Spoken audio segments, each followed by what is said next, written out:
Joining us now is News Corp columnist Louise Roberts and entertainment reporter for news.com.au, Bronte Coy. Ladies, fabulous to have you back on the show. Now, Louise, I'll start with you. Omid Scobie's book Endgame is going to be released on the 28th. There have been advance copies already circulating to report on the book ahead of its release. The allegations, the reports, what it has to say, it's all coming very thick and fast. What are the main takeaways for you? Hi, Caro. I think apart from Meghan's claim to Charles in private letters that there were in fact two racists in the royal family, which itself is very shocking to make that allegation, it's also the fact that Meghan has no interest in reconciling with Harry's family. She will not go back to live in England or the UK in general, and was very hurt by the royals and how she says they treated her during the Queen's funeral, the fact that she was snubbed from there. So there's a lot of information coming in around that as well. I think what's interesting is the fact that she has taken reconciliation off the table completely, according to this book, and yet Harry seems to have softened somewhat. That apology he has demanded over and over again for himself and for Meghan and for anyone else he feels aggrieved by his family, he's softened on that. It's almost like, well, if I get it or if I don't get it, but let's all reconcile, which really puts the two of them at odds with each other. He's keen to get back with his family. She wants absolutely no part of it. I thought that was very interesting. I think William is rather unfairly portrayed as cold and calculating, quite ruthless, engaged in some kind of pitched battle with his own father, and he's very impatient to become king. Now, of course, that's not going to happen until his father dies. So I don't really know why he would be, competing with his father in that way. There's also some allegations around Kate that she has always been very competitive with Meghan and would talk more about Meghan rather than talk to Meghan itself, and apparently sort of has a strange sort of reaction whenever she hears Meghan's name mentioned. So there's certainly, as usual, there's always people who probably won't go on the record to defend themselves, and including, of course, our favourite royal, Princess Anne, who apparently was very involved in making sure that Frogmore Cottage was taken off the Sussexes and they could no longer live there. But to that, again, she won't defend herself over that allegation. But why would she get involved in that? I would think, as probably our busiest royal, why would she get involved in the minutiae of who's living in a cottage on the estate? So, again, a lot to sort of chew over. Some things are very familiar themes, as you say, but it'll be interesting to see what comes out in the next days as well. Yeah, excellent insight there, Louise. And Bronte, I'm just more interested in this, I guess, in like a global sense. How does this book fit into the overall picture of the royal family and where the dispute currently sits between the Sussexes and the rest of the family? Contextually, it's come at such an interesting time because, as Lou just touched on then, it's not just in the book that we're hearing that Harry is keen on reconciliation with his family. It does appear to be the case from a number of, sources in the Sussex camp recently that he is making moves towards repairing that relationship with his dad. So it does seem to be the case that that is the strategy moving forward. And if that is the case, I can't imagine that this book, which we already, I'll reserve judgment until I can read the entire thing, but it certainly seems that from what we've seen so far, we are going to be rehashing a lot of the disputes over the last few years, a lot of those key disagreements. For example, the one between William and Harry when the Queen was in her final hours and he couldn't get onto William to fly with the family to Balmoral, things like that. That's going to be extremely unhelpful if it is the case that that Harry's trying to reconcile with his dad. So it has come at a really interesting time, and it's also the case that after a huge year of weathering these, familial issues, we are now at the end of 2023, and for these issues to be rehashed again, which it does appear to be something that is now going to be happening this week, it again is extremely unhelpful for the royals. Surely they're just thinking, it's been a year. We've had a big year of this. We've weathered it, and now we're going to be going back over old issues. So contextually, it's a very interesting time. I don't know that it will help the situation in mending fences, but we'll see, I suppose. And Louise, speaking about rehashing disputes and going around the mountain again and again, what's going on with the invites for the Royal Christmas? Well, of course, the ultimate event to be invited to if you're a member of the royal family is the Christmas at Sandringham, of course, which the Queen used to preside over. And of course, now King Charles and Queen Camilla will run that affair and that day. We believe that some of Camilla's extended family are coming along, but who is not on the guest list, of course, is Harry and Meghan and their children. And given the current environment, that current sort of ice sheet which is laying over the royal family and Harry at the moment, frankly, I'm not surprised. I mean, why would they be invited? And if they turned up, that would be very jarring because we're told that Harry and William aren't even speaking. So why would the future king have his brother there? It's just an absolute mess. And really, it's their doing, in a way.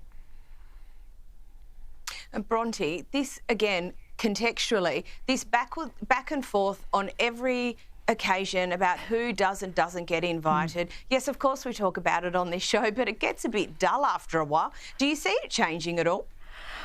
I don't know how long it will take for this to ease off for these big family occasions for a couple of reasons. I was thinking about this just earlier, and the reality is it feels like a really long time in a lot of ways since King Charles became the king, but actually it's only been just over a year. And also in that time, so many pieces have moved because we did have the release of the Netflix series and Harry's memoir. All of those things shifted the board with the royal family into different places. You know, things were strained already, but that's certainly changed it again. And now with these reports that Harry, possibly Meghan, but definitely Harry is moving towards reconciliation with the family, you know, that's another piece again moving. And with Queen Camilla's family being invited to Christmas, I guess what I'm saying is there are a lot of things that are actually still up in the air after having so many years of a very traditional Christmas with the late Queen and, you know, the same guest list every year and the same way that things would roll out. I suppose at the moment what we're looking at is a real changing of the guard in terms of how this is going to look into the future. So,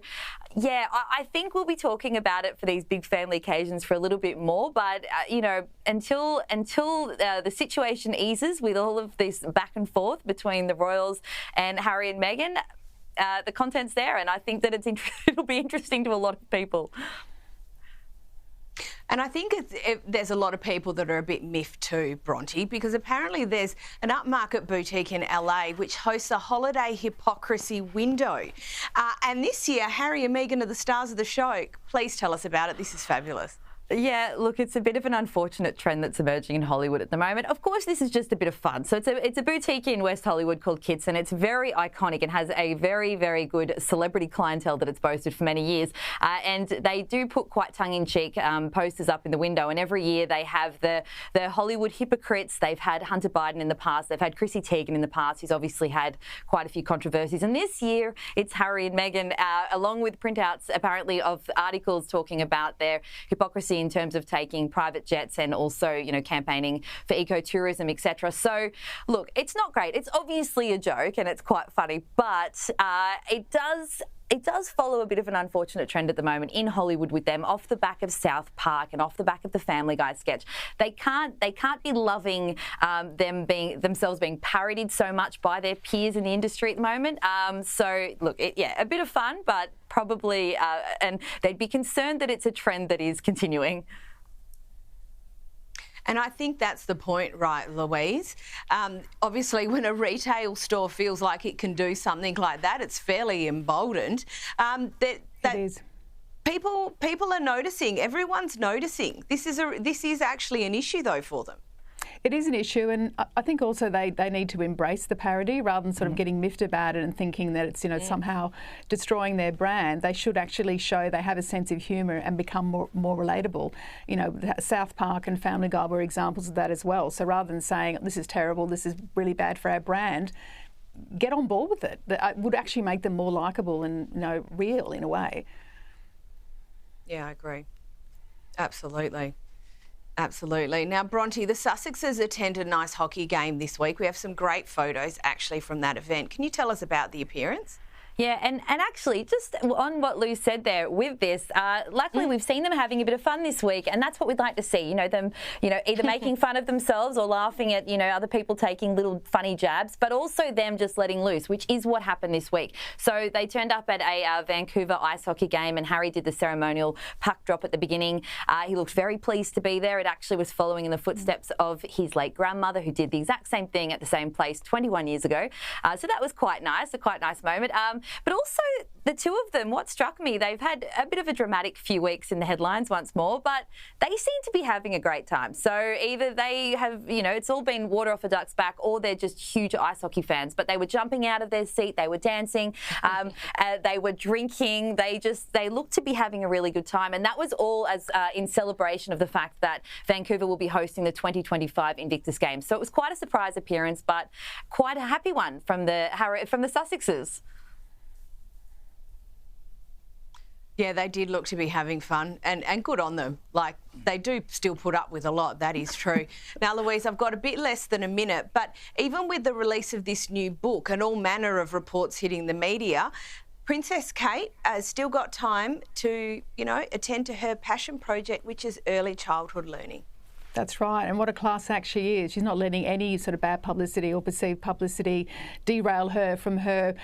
I really see early childhood as Kate's legacy. I mean, she set up the Royal Foundation Centre for Early Childhood, and it's not just some sort of pretend outfit. It really does get into the weeds with real people, and she's got banks on board and she's got government ministers on board, and she's recognised quite accurately that cost of living at Christmas is a major, major issue for young families, not only in the UK but globally as well. So she wants to do whatever she can to raise awareness of that and help with baby banks and various gifts that can be donated to people to really help them at a difficult time of year. So she's not sort of dropped it as a project. Absolutely. If anything, I think this has completely emboldened her to really drive forward and make it her legacy.